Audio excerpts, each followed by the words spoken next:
नमस्कार साथियों, मैं लूनाराम और आप देखना शुरू कर चुके हैं मेरा यूट्यूब और फेसबुक पेज। विधानसभा चुनावों का मतदान की जो प्रक्रिया पूरी होने के बाद अब हर किसी को इंतज़ार है मतगणना का। किसकी जीत होगी, कौन हारेगा, किसके भाग्य में राज और सत्ता है। हर कोई यही आंकड़ों का गणित है जो जोड़ और घटाने में लगा हुआ है। हर कोई अपने पक्ष में आंकड़े ज़्यादा जोड़ने में लगा है तो हर कोई दूसरे के आंकड़े घटाने में। लेकिन ये आंकड़ों का खेल बड़ा उलझा हुआ होता है। ऐसा आंकड़ों का खेल जिसमें हर कोई जीतना तो चाहता है लेकिन असंभव है। जब ईवीएम खुलेगी तो भाग्य, जो इन प्रत्याशियों का जो भाग्य ईवीएम में बंद है वो खुलेगा और जनता जनार्दन, आपको पता है अशोक गहलोत कहते हैं जनता माई बाप है, तो वही जो जनता माई बाप है, जब वो जिस तरीके से ईवीएम में जिनका भाग्य तय कर दिया है और जिन प्रत्याशियों का भाग्य, जिन नेताओं का भाग्य खुलेगा ईवीएम के जरिए, तो हर कोई हैरान हो जाएगा। जो जीत के आंकड़े लेकर बैठे हैं उनके हार के आंकड़े में बदल जाएगा और जिसको जीत मिलनी है उसे जीत मिल जाएगी। जालोर और सांचौर की 5 विधानसभा, हर कोई जानना चाह रहा है कि इन 5 विधानसभा में कौन जीत रहा है और कौन हार रहा है। आउर से लेकर सांचौर तक, भीनमाल से लेकर रानीवाड़ा या भले ही जिस तरीके से जालोर, ये 5 विधानसभा, और इन 5 विधानसभाओं में जिस तरीके से ये कहें कि हर कोई जीत रहा है, आज हर कोई जीत रहा है। भाजपा की बात करें, कांग्रेस की बात करें या निर्दलीय की, हर कोई आंकड़े गिन गिन कर अपना जो ये कहें कि जीत का जो आंकड़ा है वो पहुंचाने में जुटा हुआ है। लेकिन जनता जनार्दन, जनता माई बाप ने क्या निर्णय लिया है और क्या उस ईवीएम में जिन नेताओं का भाग्य तय किया है वो अभी पक्का नहीं है। और जब ईवीएम खुलेगी तभी पता लगेगा कि नेताओं का क्या भाग्य था और जनता माई बाप ने क्या तय कर दिया है उस ईवीएम में। सांचौर में भी वो की वो तस्वीरें देखने को मिल रही है। कांग्रेस की ओर से भी लगातार जीत के दावे किए जा रहे हैं, आंकड़े दिखाए जा रहे हैं कि 1 लाख तक वोट लेंगे या 1 लाख से ज़्यादा कांग्रेस वोट लेगी। तो दूसरी ओर निर्दलीय जीवाराम चौधरी के समर्थक भी लगातार दावा कर रहे हैं कि वो भी 1 लाख या 1 लाख से ज़्यादा वोट ले रहे हैं। लेकिन इस तस्वीर में जो ईवीएम की जब कहते हैं कि जनता माई बाप ने जो ईवीएम में किस पर भरोसा जताया है, वो तो खुलने के बाद ही पता लगेगा कि वास्तव में किसके तकदीर में, जो तकदीर है उसकी किसकी तकदीर में लिखा हुआ है राजयोग। एक और मंत्री सुखराम बिश्नोई 2 बार जीत चुके, तीसरी बार कह रहे हैं कि हैट्रिक लगाने की तैयारी में। वो हैट्रिक लग पाएगी या नहीं, जनता क्या तय करेगी, हैट्रिक लगाने देगी या नहीं, या फिर जीवाराम चौधरी जो लगातार अपना भाग्य आजमा रहे हैं, एक और 2018 में निर्दलीय, उससे पहले भाजपा से और अब एक बार फिर निर्दलीय, और इस बार दानाराम भी साथ में। तो दोनों नेताओं का जो ये कहें कि गठजोड़, और दोनों नेताओं ने जमकर जो ताकत लगाई, क्या होगा उसका परिणाम।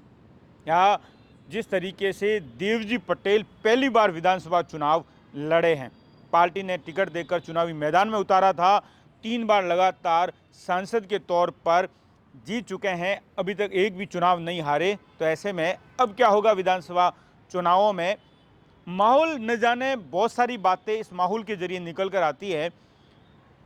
दोनों ये कहें कांग्रेस और निर्दलीय जीत के अपने अपने दावे जरूर कर रहे हैं, लेकिन ये जीत का जो आंकड़ा 1-1 लाख या 1-1 लाख से ज़्यादा के वोट बैंक का जो आंकड़ा, आंकड़ों के जरिए जीत, लगातार समर्थक लिखने में और आंकड़े जोड़ने में लगे हुए हैं। कई बार तो आंकड़े जोड़ते जोड़ते अपना इतना आंकड़ा बढ़ा देते हैं कि दूसरे जो मैदान में हैं उनके आंकड़े लिखना ही भूल जाते हैं। बड़ी अजीब स्थिति होती है चुनावों में, जब आंकड़े लिखना और आंकड़ों में ही जीतना। लेकिन ईवीएम के भरोसे कौन है। ईवीएम तो 3 तारीख को खुलेगी और जब 3 दिसंबर को ईवीएम खुलेगी वही जीत का आंकड़ा होगा। ये तमाम जो कागज़ों में जीत के आंकड़े लेकर बैठे हैं ये फेल है, फ्लॉप है, क्योंकि जनता ही वो तय करती है कि किस नेता को जीतना है और किस नेता को हराना है। नए नए समीकरण, नई चीज़ें, नए राजनीतिक विश्लेषण के तौर पर बहुत सारी चीज़ें देखने को मिली सांचौर विधानसभा में, और वही हालात है रानीवाड़ा की, भीनमाल की, आउर की और जालोर की। जालोर में जरूर कुछ तस्वीर साफ होती दिख रही है। हो सकता है जोगेश्वर गर्ग अपना भाग्य तेज माने। लेकिन वहाँ पर भी यही है कि जब ईवीएम खुलेगी तभी तय होगा कि रमीला मेघवाल आगे निकल गई या जोगेश्वर गर्ग। रमीला मेघवाल पहली बार अपना भाग्य आजमाया है, ईवीएम में बंद हो चुका है, पहली बार विधानसभा चुनाव लड़ी है। ये कहें कि अभी तो बहुत कुछ राजनीति का सफ़र तय करना रमीला मेघवाल के लिए बाकी है और पहला चुनाव जालोर विधानसभा से, और ऐसे में क्या होगा कांग्रेस का जालोर में। और इस बार आहोर में भी टक्कर मुकाबले की थी और ये कहें कि कांग्रेस के लिए कोई नुकसान दिखाई नहीं दे रहा था, तो ऐसे में भाजपा ने भी, छगन सिंह राजपुरोहित ने भी, भाजपा के उम्मीदवार पिछली बार जीते, विधायक बने, 5 साल तक विधायक रहे, तो क्या कहें अनुभव भी है और नया चेहरा भी। दोनों ने अपनी ताकत दिखाई। किसके खेमे में क्या ये कहें राजयोग जाएगा वो भी कहना बेहद ही मुश्किल है, लेकिन ये कहें टक्कर जरूर है। जनता किसकी ओर है ईवीएम खुलेगी तभी पता लगेगा। बीनमाल में भी अपने अपने समर्थक, दोनों कांग्रेस की बात करें या भाजपा की, दोनों अपने अपने पार्टी के जो समर्थक है वो एक दूसरे को जिताने में लगे हुए हैं। कोई कह रहा है इनका माहौल अच्छा था तो कोई कह रहा है इनका माहौल अच्छा था। कोई कह रहा है सहानुभूति के तौर पर डॉक्टर समरजीत सिंह को वोट मिलेंगे, तो कोई कह रहा है कि पूरा राम ने अच्छी गणित, अच्छे समीकरण बनाए, उसकी जीत होगी। लेकिन ये कहें क्या होगा, क्या निकल कर बाहर आएगा ईवीएम से, किसका भाग्य तय होगा, बड़ा अजीब है। नेता भी देखिए, जब मत दान होता है और उसके मतदान के बाद में मतगणना के बीच का जो इंतज़ार होता है वो बड़ा, ये कहें कि बड़े दिक्कत के दिन होते हैं और बड़ी मुश्किल से दिन गुजरते हैं। एक एक दिन ये कहें कि पहाड़ जैसा लगने लग जाता है कि कब, कहते हैं कि बड़ा पहाड़ चढ़ाई करना हो, वैसे ही दिन होते हैं। दिन भर कितनी कैलकुलेशन करें, कितने आंकड़े जोड़ें, हार जीत का वही समीकरण बनाने और बिगाड़ने में लगे रहते हैं और उसमें दिन निकालना बड़ा मुश्किल हो जाता है। वो कि वो स्थिति हुई है इस बार दोनों पार्टी के नेताओं में। दोनों पार्टी के नेता जीत के दावे जरूर कर रहे हैं। रानीवाड़ा में भी सेम स्थिति है। रानीवाड़ा में भी जीत के समीकरण कांग्रेस भूमिया राजपूत समाज से और चौधरी समाज से लेकर बैठे हैं कि कितने % वोट है जो चौधरी समाज और भूमिया राजपूत समाज के कांग्रेस को मिले होंगे। क्या वास्तव में तकदीर इस बार रतन देवासी की चमकेगी या फिर एक बार नारायण सिंह देवल हैट्रिक लगाने में कामयाब हो गए। मुकाबले ये कहें कि रानीवाड़ा में भी रोचक रहा। दोनों नेताओं ने, कांग्रेस और भाजपा दोनों नेताओं ने, ये कहें मुकाबले बहुत ही टक्कर देने वाले के साथ में चुनाव लड़ा है। तो ईवीएम में भाग्य बंद है, सांचौर का नेताओं का भी बंद है। क्या लगातार निर्दलीय चुनाव लड़े 2 बार, इस बार भी और 2018 में भी, जीवाराम चौधरी की तकदीर चमकेगी या फिर वही ये कहें पिछली बार का रिजल्ट देखने को मिलेगा, या इस बार सुखराम बिश्नोई हैट्रिक लगाने में कामयाब होंगे या नहीं, और भाजपा कितने वोट ले पाएगी। एक सस्पेंस ये भी है, क्योंकि देखो होता क्या है, ईवीएम एक अलग चीज़ है। ईवीएम में जनता जनार्दन ने, जनता माई बाप ने वोट देकर भाग्य तो बंद कर दिया, लेकिन जो ये बीच का गैप है, जो दिन है मतदान और मतगणना के, उसमें कई आंकड़े निकल कर सामने आते हैं। कोई कहता है बीजेपी इतने वोट लेगी, कोई कहता है बीजेपी इतने वोट लेगी, कोई कहता है शमशेर अली इतने वोट लेंगे।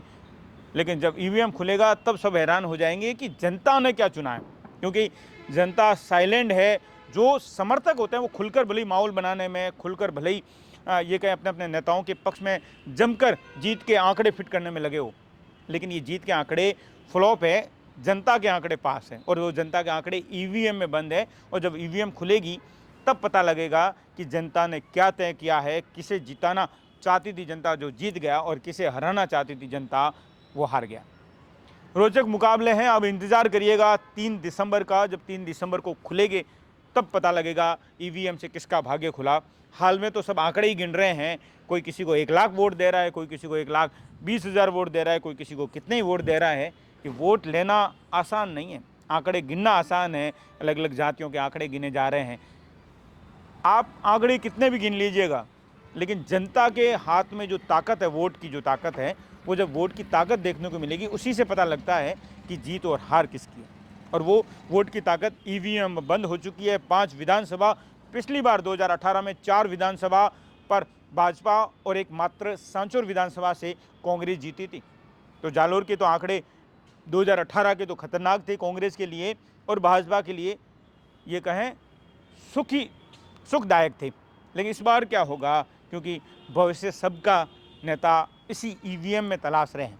रतन देवासी भी अपना भाग्य तलाश रहे हैं, तो नारायण सिंह भी तलाश रहे हैं, सुखराम बिश्नोई तो जीवाराम चौधरी भी तलाश रहे हैं। और इतना ही नहीं, नया चेहरा सरोज चौधरी भी इस बार बड़ी आस लगाए बैठी है कि जनता कुछ नया फैसला देगी उसके पक्ष में। लेकिन ईवीएम में जो बंद हो चुका है, जब वो खुलेगा 3 दिसंबर को, तब पता लगेगा कि जनता ने किसे चुना और किसे आउट कर दिया।